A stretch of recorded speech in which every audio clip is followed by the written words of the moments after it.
I had been hiking down the Appalachian Trail for over 2 weeks without issue on the day when the nightmare began.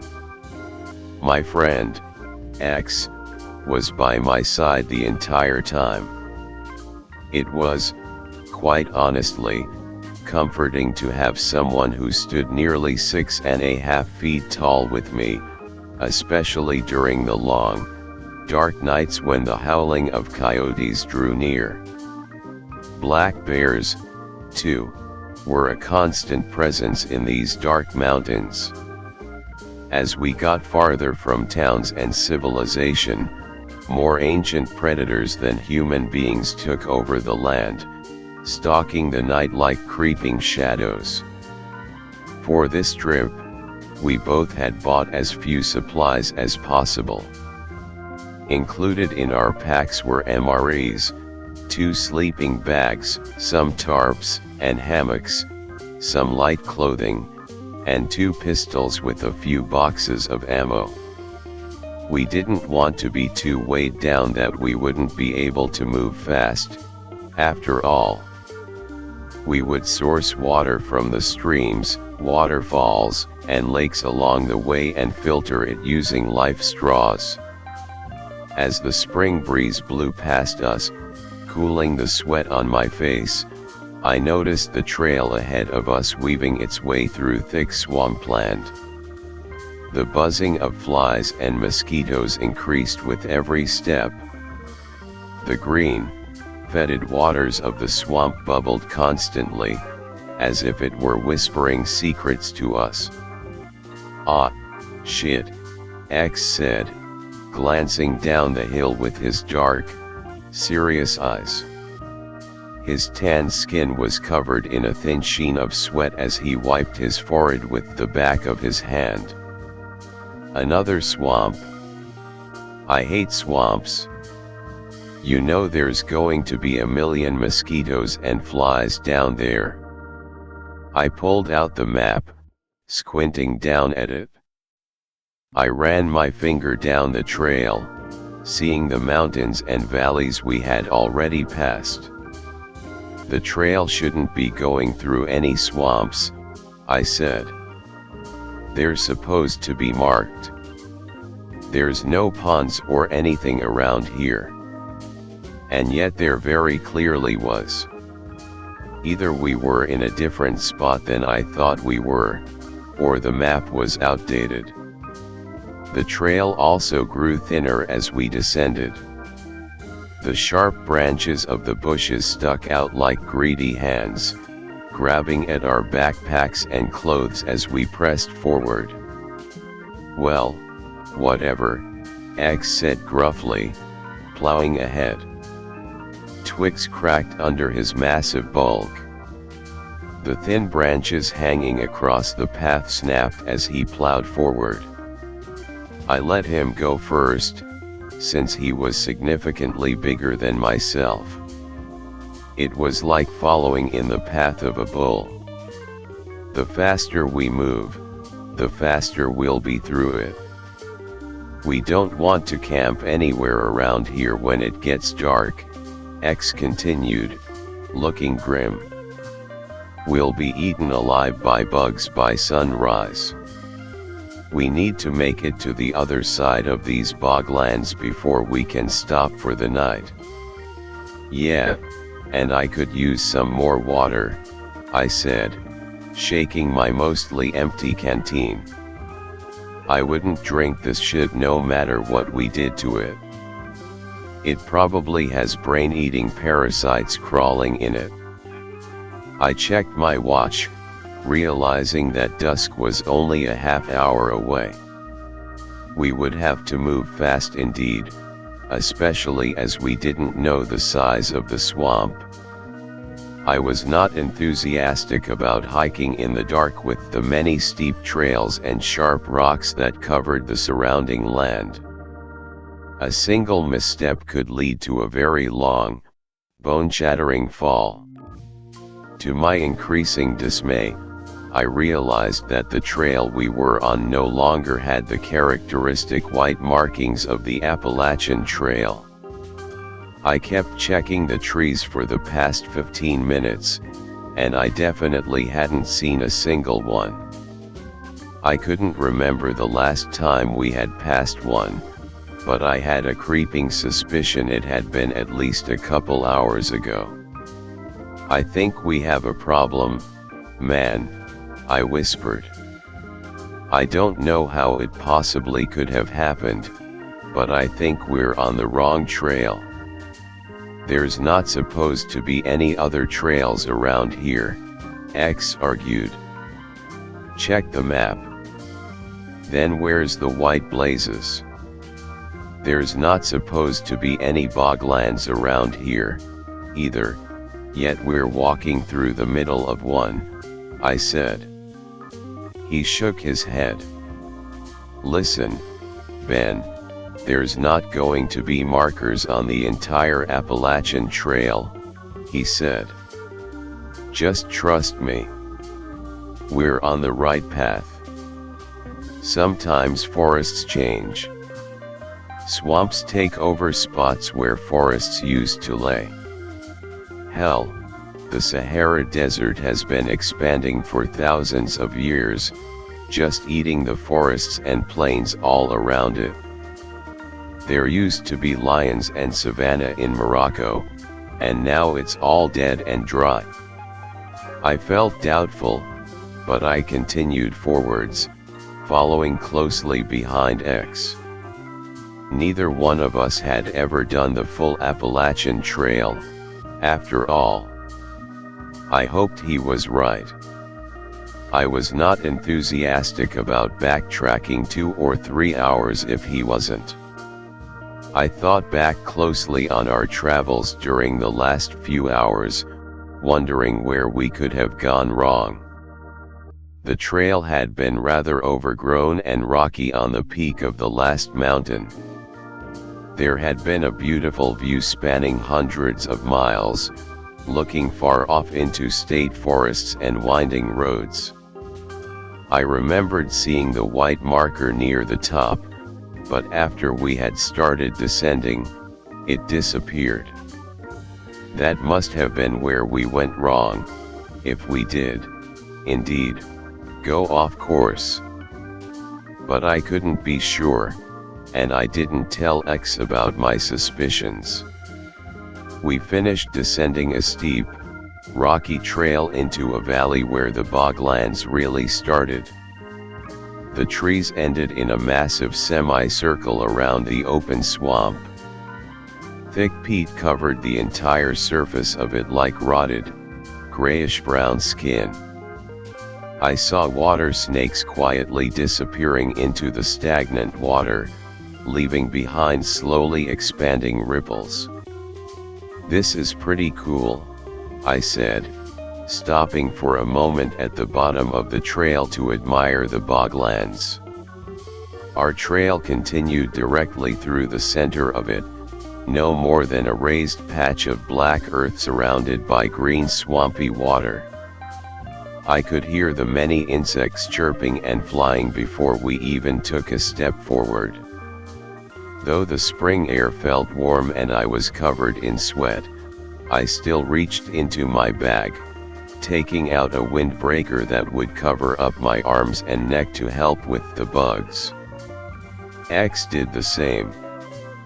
"Let's move fast," he said, giving me a knowing look. He was a much faster hiker than myself. He seemed like a machine sometimes, tireless and single-minded. I had seen him hike over 20 miles in a single day without looking too bent out of shape. I gave him a faint half-smile, picking up my pace. "You know what they used to say about the boglands?" I asked X. He shook his head. "I don't read books," he said. "If I have time to sit down and read, then it means I have time to go out and do something actually fun. But I'm sure you know all about it." I gave a short bark of laughter at his offhanded insult. It sounded far too loud, echoing back to us through the creepy swamp. The last rays of sunlight were disappearing behind the mountains now. Soon, we would be plunged into darkness. Well, in ancient times, people thought the boglands a place where the walls of reality were thin, where the gods would come through. They used to bring their victims out to swamps during rituals, then they would slice their throats or strangle them and dump their bodies into the bogs as an offering to the gods. They also said that strange, shape-shifting creatures would appear, sometimes to deceive travelers, other times to help them, I said. But as for human sacrifices, the bogs preserve bodies like nothing else, except maybe tar pits. Archaeologists keep finding victims with slashed throats or shattered skulls buried underneath the peat. X was silent for a long moment as we continued walking along the raised patch of earth that formed the trail. We got farther and farther from the forests, until the swamp seemed like a fetid ocean, spanning out to the horizon in every direction.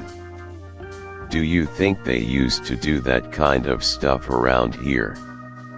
X asked. Used to? I exclaimed, laughing. I'm sure some psychopaths still do. This is a good place to dump a body, after all. Who the hell wants to trek through the muck and the snakes and mosquitoes out here looking for corpses? The FBI and the cops will do it, he said, if they think there's something to find. I was about to respond when an ear-splitting shriek echoed out all around us. I couldn't tell where it was coming from at first. X's tan skin seemed to go pale as he spun, glancing in every direction. What the fuck is that?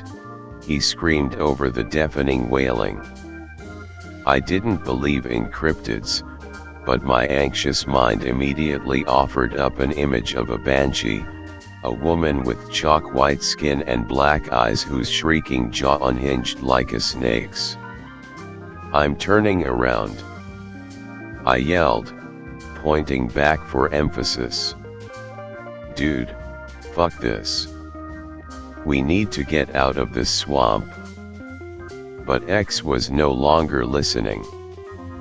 He was looking past me, his mouth open and his eyes wild. He started backpedaling and nearly fell into the swamp. Windmilling his arms crazily, he turned and sprinted away without a word. I was afraid to look back. The screaming was getting louder by the second, shaking the air all around me in deafening, crashing waves of sound. I felt like my head would explode if it got any worse. Instinctively, I took off after X, but I glanced back for a single moment before I did. Something loomed there from a nightmare, standing as tall as the trees. It moved through the swamp like a snake, its body slithering through the stagnant green waters towards us. When it met my eyes, the screaming stopped. The abrupt silence seemed deafening. I could hear the fervent pounding of my heart in my ears.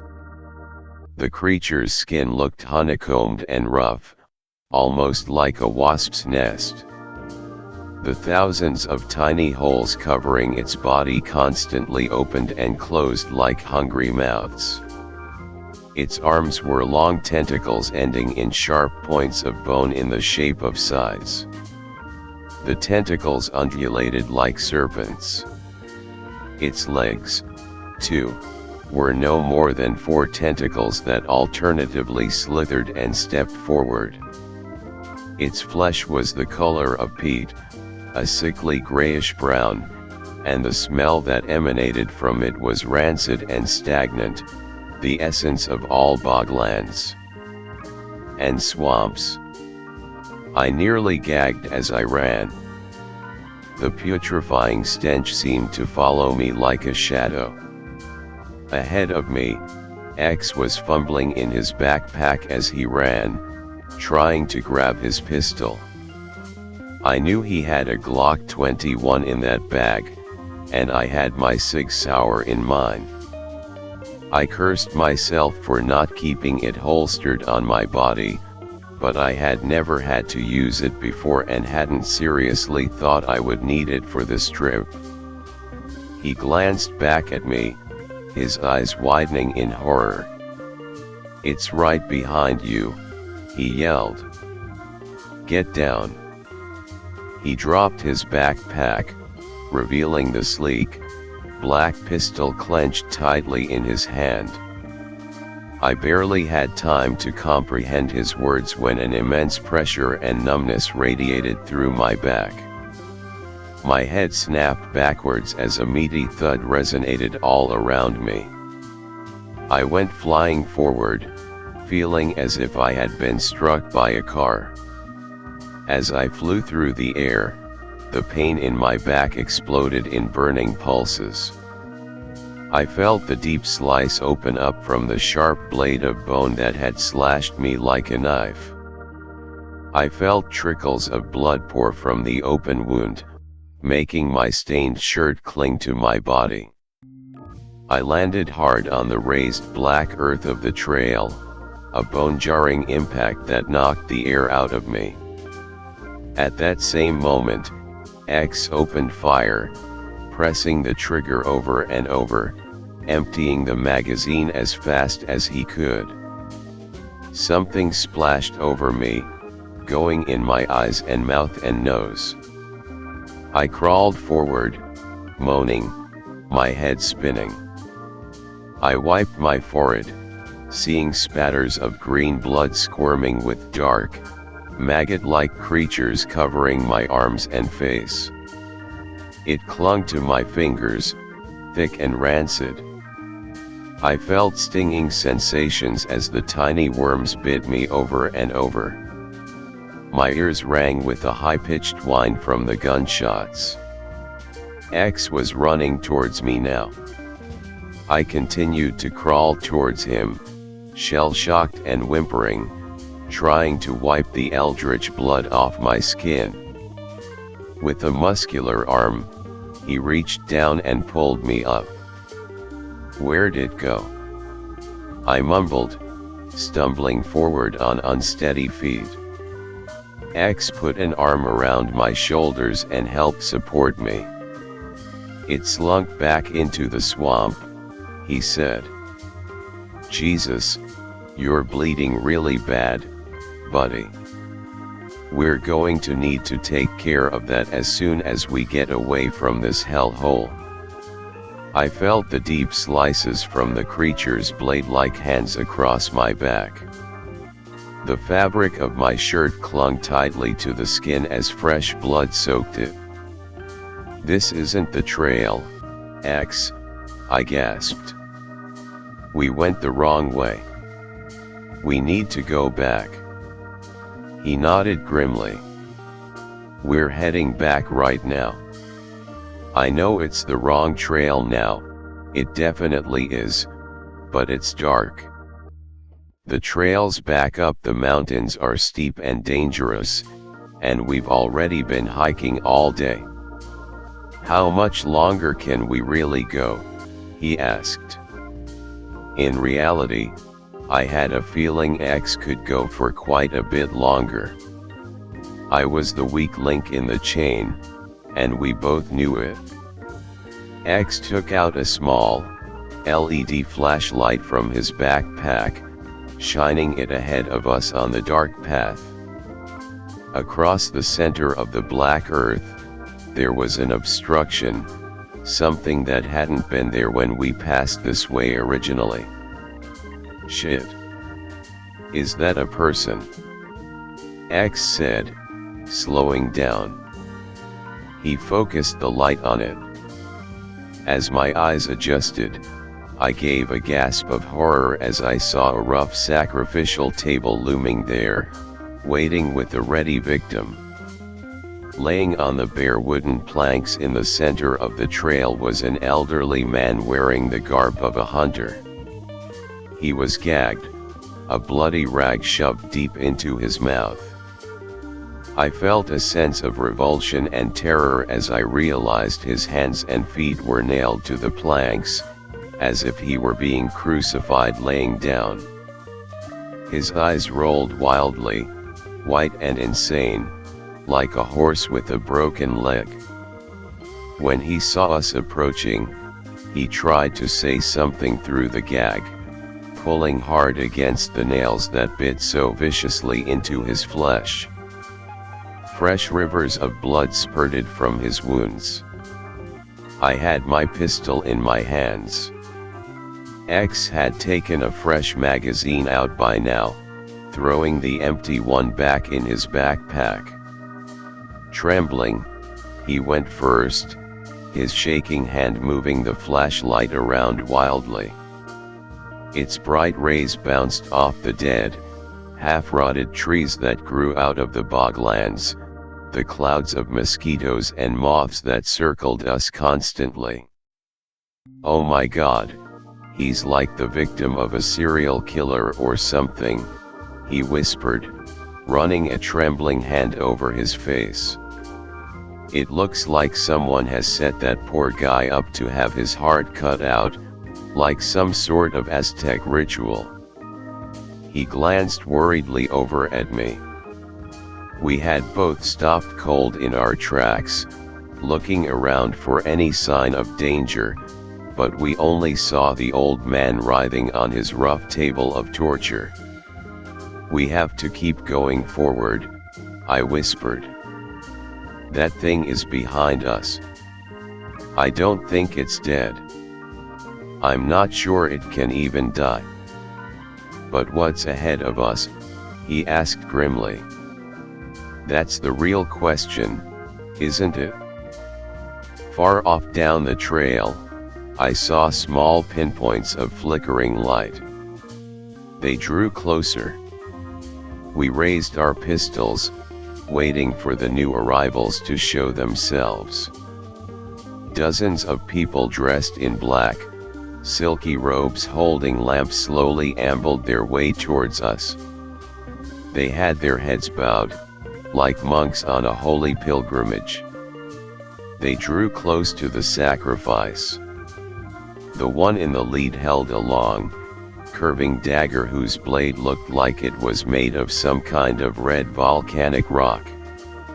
Its strange silver handle glittered in his pale, thin hand.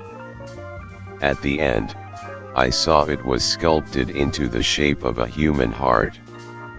"Stop right there!" X screamed, stepping forward. "Don't come any closer.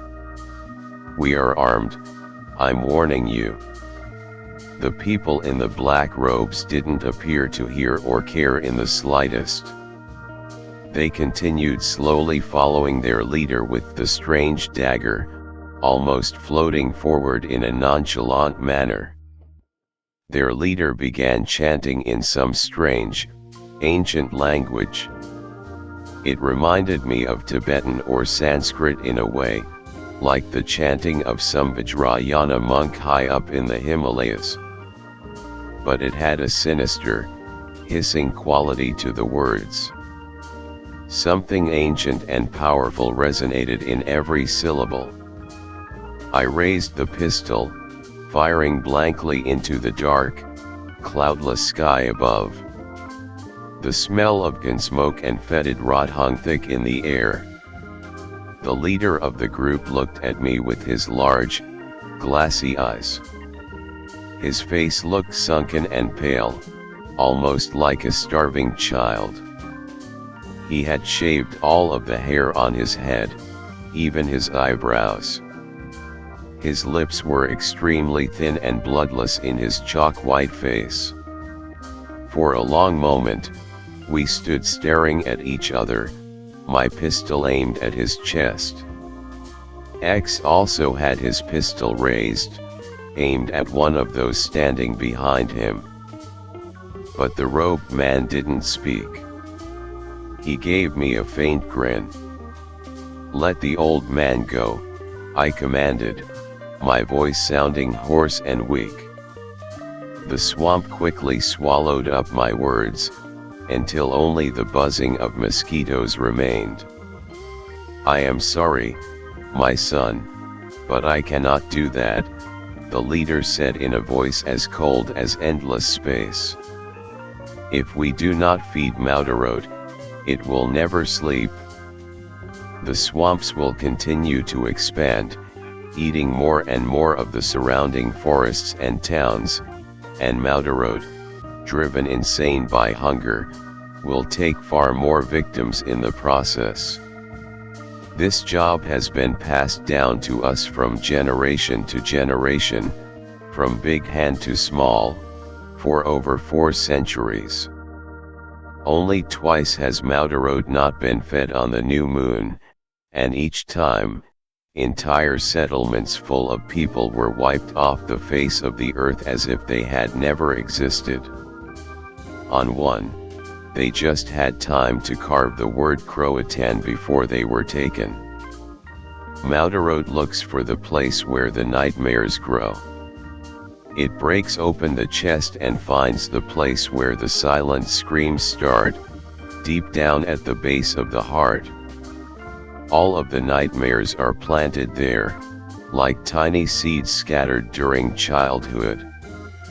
Those that fell on good soil in that abyss produced a great crop, yielding 100-fold, 60-fold, or 30-fold. If you do not allow us to complete our holy mission, then you do it. Cut open the man's chest and remove his beating heart. As it beats, squeeze it as hard as you can, and let all the blood drain onto the top of your head. Hold the heart above your head and close your eyes until the god appears and takes it. The cult leader finished, looking at us with sparkling eyes, as if he had said something profound. "This shit is just insane drivel," X whispered in a voice as low as possible. "I say we open fire and save the old man now. Fuck these cultists." I nodded grimly in agreement. "You need to all turn around and leave immediately," X yelled, stepping forward. "I will give you 3 seconds to turn around and get the hell out of my sight." 3. At first, the cultists stood as still as statues, simply staring. Finally, the leader sighed and turned away. He shook his head, reminding me of a disappointed parent. "I tried to warn you," he said in his thin, quavering voice. "The time has come to give the offering. You must cut out this man's heart and raise it to Maudarot, so he can get the seeds of nightmares freshly sown. The choice is yours now, as you have demanded this power with violence. You can leave this man here to be eaten by Maudarot, or free him and, in exchange, guarantee the deaths of hundreds of other people." With those last words, the black-robed figures continued down the curve of the trail. Within seconds, they had disappeared behind dead, half-rotted trees that still dotted the edges of the boglands. X and I ran forward toward the struggling old man. X reached into his pocket and pulled out a folding knife. He cut off the old man's gag, pulling the spit-soaked chunk of filthy cloth out of his mouth. The old man spat and licked his dry lips. "Get me out of here, please," he whispered, his eyes rolling wildly. "Those cult members are all batshit insane. And there's something not right in these swamps. I caught glimpses of something while I was waiting. There's something in the water. What's your name, bud? X said calmingly, looking at the old man's hands and feet to try to decide how to best get the nails out without causing more damage. Winchester, he said in a coarse voice. It sounded like he hadn't had a drink of water in days. While X looked at his hands with the LED flashlight, I reached into my pack for the small canteen of filtered water I still had. I started pouring it into Winchester's mouth. He gulped greedily, his throat working hard to drink down the rest of it. I got it, X said, taking a flat stone he had found on the ground. I'm going to try to pound these nails out from the bottom. Oh, please, no, Winchester said, his wrinkled face turning pale. X shook his head. We need to get you out of here, he said. It's going to hurt, bud. But we don't have any tools here. The nails are large, almost like railroad spikes, and once we get the top part, the bottom should slide out easily since it's a lot narrower. As he grabbed the rock to begin his work, a bone-chilling wailing started up again from the swamps. It was the scream of Maudarode, that abomination with the skin of a wasp's nest. Cover us! X yelled panically as he continued his grisly work. Winchester screamed in pain when X first struck the nail on his right hand. It shot up a fraction of an inch, fresh blood pooling all around it and dripping through the bare planks.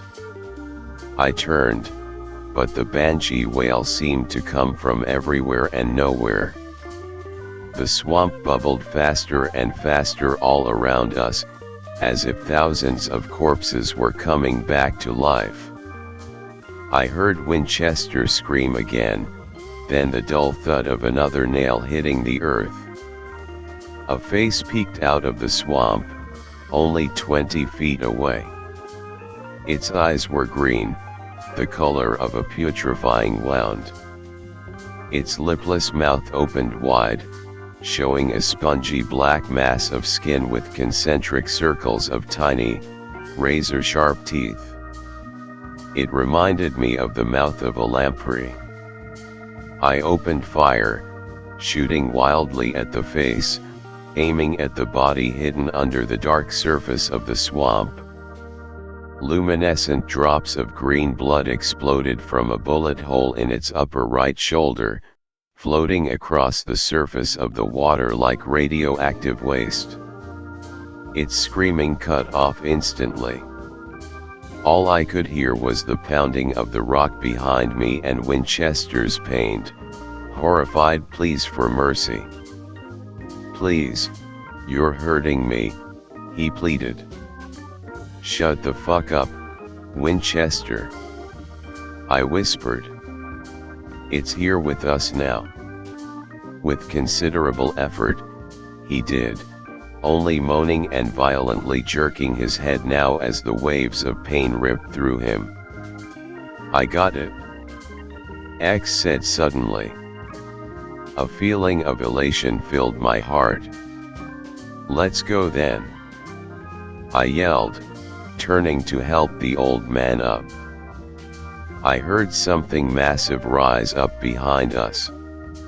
It mixed with the sound of dripping water and babbling waves that arose from the disturbance. Winchester was weak, stumbling up to his feet and nearly falling over immediately. Staggering, he took off down the trail with no shoes, but he immediately gave a curse of pain and tripped.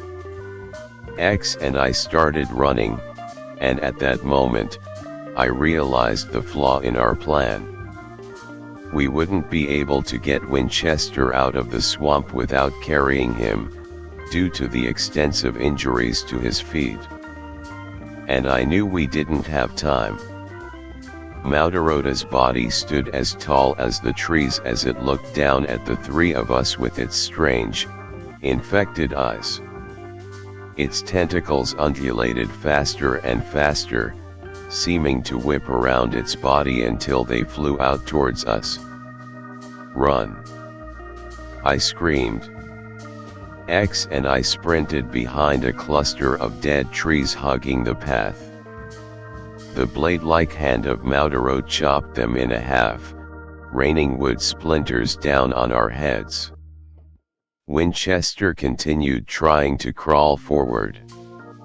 Maudarot slithered behind him. Winchester looked up as a tentacle started coming down in his direction. He gave a short, panicked scream as the blade smashed through his back legs, chopping both of them off at the knees. The ground shook with the force of it. The stumps began spurting seemingly endless amounts of blood. Winchester pleaded and made incomprehensible gurgling sounds as he bled out. Maudarot ended Winchester's cries when it wrapped its tentacle around Winchester's torso. It slithered up into Winchester's open mouth. X and I shot as fast as we could while running forward in the dark, trying to hold a flashlight and a pistol. Most of my shots missed Maudarot, but with a sense of satisfaction and pride, I saw a few burst through its enormous body. Streams of radioactive green blood ran down its torso now. As its serpentine legs pumped furiously, it gained speed, coming behind us like a runaway train. I could feel the ground shaking with every thud of its tentacled feet. A few 100 feet ahead of us, I caught a glimpse of the cultists. They were hurrying away from the area, not running but moving much faster than they had come in. Nearly out of breath already and exhausted from hiking all day, I pointed forward. "Look!" I screamed. X saw them, his eyes widening. We sprinted in a blind panic, as fast as we could towards the stragglers in the black robes. Without warning, X raised his pistol and fired, aiming at the nearest of them. The figure in the back of the pack fell forward without making a sound. He continued trying to crawl forward weakly for a few moments before he lost energy and lay still, no more than a bleeding black hump on the dark earth. X gave a sudden cry of pain next to me as a tentacle came down like a guillotine blade. I heard it whip through the air with a high-pitched whine. A single breath later, I watched in horror as it sliced off his right arm. X looked down at the spurting stump for a long moment, his tanned face turning as pale as bones. He stumbled forward, then, with a hoarse cry, he fell. Following X's lead, I raised my gun and started shooting the cultists. They sprinted away in a random panic as bodies fell ahead of us. I jumped over the black lumps on the ground, hearing Maudarot shake the world as it gave chase. A long, snake-like tentacle reached down, picking up X's spurting body and raising it towards Maudarota's leech-like mouth. The massive abomination slowed, picking up the bodies of the dead cultists and crushing them. I heard the bones shatter as the wet gore exploded around Maudarota's many sharp teeth. I saw the woods again, living trees just a few 100 feet away. The trail of black earth ended abruptly, leading out of the boglands. Cultists sprinted blindly through the forest in every direction, scattering like cockroaches. I had nearly reached the border of the forest when I heard something whizzing past my head. I ducked, but the blur of a grayish tentacle coming down sent a jolt of fear like electricity sizzling through my body. A moment later, a cold agony covered my left hand. In shock, I looked down, realizing that the blade-like appendage of Maudarode had neatly amputated all 4 of my fingers. If I hadn't ducked, it would have probably gotten my head instead. Stumbling and screaming, my mind in a blind panic, I staggered through the intersection of the boglands and the forest, falling forward. I knew I was dead. I closed my eyes, waiting. Yet nothing happened. When I looked back, I saw something strange. Maudarode had stopped at the end of the boglands. It tried to push its body forward towards me, but it couldn't enter the forest. It was as if an invisible barrier stood there. I lay there for a long time. After a while, I heard Maudarode slink back into the fetid waters of the boglands. And then I was alone. I wrapped my hand in bandages as much as I could, trying to stem the bleeding. I felt weak and sick from blood loss, so I lay there until the sun came up. The next day, I was able to slowly make my way out of the forest and back towards the nearest town. Now I hear stories of people mysteriously going missing in the area. An entire family in a nearby farmhouse only a couple dozen miles away disappeared in the middle of the night without a trace, leaving only smeared trails of blood leading into the forest. No one saw anything, but these 6 victims were only the first in a long line of strange deaths. Oddly enough, all of the victims lived next to swamps. And I have the feeling that I was the one responsible.